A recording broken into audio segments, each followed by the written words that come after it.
Yo, boys, good. Got a quick market recap today. No trades today, especially because of the government shutdown happening. Just trying to like kind of remain on defense, if you will. Just trying to like, not really trying to force anything. So that's kind of why I didn't take a trade. Just looking for like the absolute reason to take a trade. Like, everything has to hit, everything has to be proper, stuff like that. So I'll just go over what I saw really quick, go over what emotions I felt, and just end it right there. Because nothing really been happening, bro. Nothing really be happening. Oh, whoops. Nothing really be happening at all. So, yeah. Bro, I'm blind. Okay, this is too big. Okay, so with GBPUSD, this was the main thing I kind of saw. USD was also pretty similar, but didn't really give me something proper. And then GBPGY had some hope, but didn't end up playing out. So I'll just start with GBPGJ because I'm already on it. 4-hour structure was bearish going into market open, so I was looking for potential selling opportunities, focusing on the London high and the London low to take potential shorts. However, we took out the London low. We did have NY lows all the way down here, but like I wasn't really thinking like, yo, is that really a good target? Like that's like really far. Is like, do you think like there's no London, like the most recent low or like the most recent magnet is like already taken? So is there really a proper reason for me to take a trade, or is it just me trying to find a setup rather than just doing what the market, like absorbing what the market is actually telling me? So yeah, London lows get taken. We ended up coming up into the London high, but again, we never ended up having a movement to the downside. So yeah, that's basically it, bro. Now Euro USD, this is like Euro USD didn't really give me anything. It looked worse than GBP USD. GBP USD looked the best. So that's kind of what I was seeing. I don't even know what I'm talking about right now, but I know what I'm talking about. It's just I don't even know like what I'm trying to say, bro. So 4-hour structure was bullish going into market open.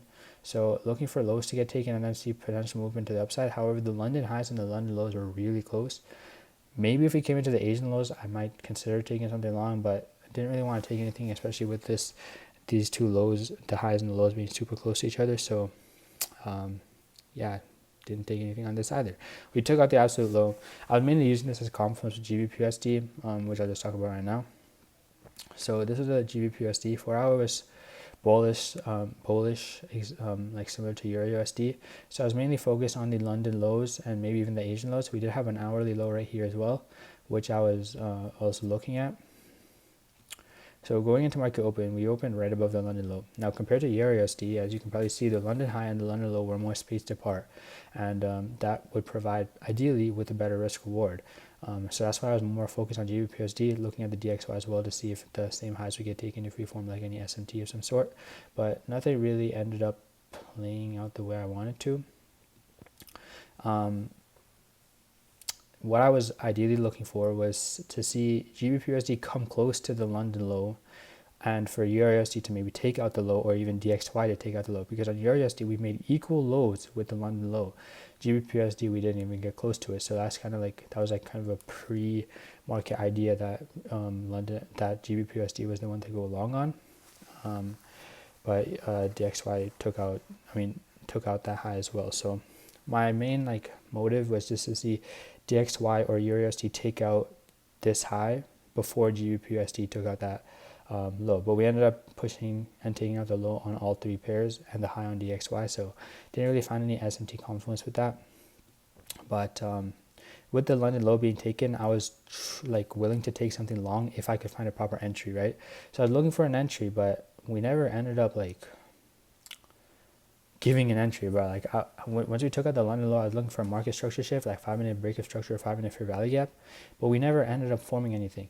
Like, right here, bro, right here, if we just didn't come all the way up with this wick work, we could have formed a fair value gap here, fair value gap, boom, inverse that fair value gap, maybe find some confluence, enter long, stop loss at like stop loss at like the equilibrium low, target the London high. That would have been a beautiful trade, and we would have just kept on going, bro.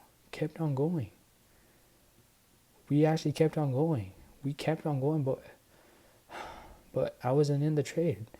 And that kind of hurt my feelings, bro. That kind of hurt my emotions, and I sound like a bitch. Oh, what the fuck am I saying? But it's like it was just annoying, bro. Or even if we could have like formed a high, maybe formed a low, and then break structure, confluence, go long. No, bro, no. You didn't do that. Market didn't do that. Market did not give a shit. And it caused me some emotional damage, and it just made me feel a bit bummy, and felt me like the main emotions that came from today were just like the idea of like, yo, I kind of missed out on an opportunity. I kind of like didn't get to take something, and I was like, I was planning, like I was looking at this trade, like I was like, yo, this is gonna happen, this is gonna happen. We just took out the London low, we're bound to move higher and take out the London high, and it was in my head, but I didn't find an entry, I didn't find a proper entry. Like we confirmed we confirmed bullish with this break of structure, but we then confirmed bearish again on the 5 minute. And I wasn't really trying to enter off a 1 minute because 1 minute don't have that much power, right? I don't want to be lost in like the 1 minute up down, right? So I'm really focused on the 5 minute. 15 minute, I'm pretty sure it was bearish as well, right? Closing. Yeah, we actually never confirmed we were bearish on the 15 minute, but I'm mainly like looking to execute on the 5 minutes. So because I didn't find any proper like entry, that's why I didn't enter, and kind of hurt my feelings. I sound like a little kid when I say it. It was just annoying, bro. It was like, what the heck? Like I was just like, bro, I was like, what the heck, bro? Like it was in my mind that we were going to go long, but it didn't end up going long. It ended up going long, but I just wasn't in the trade, bro. And it just made me kind of mad, especially because I haven't traded like since last Friday, and last Friday was like a pretty big loss. So I feel like it's kind of in my mind that I kind of want to make back, and that's not good. But it's just like, I don't know, I just kind of like, I don't know, I feel like I kind of want to like take something, and yeah, man, not really a good feeling, bro. Just annoyed, just annoyed, just annoyed, bro. But I'll see you on tomorrow I'll see you tomorrow for the weekly recap, and then on to Monday, and we'll see what the next week brings us. How exciting.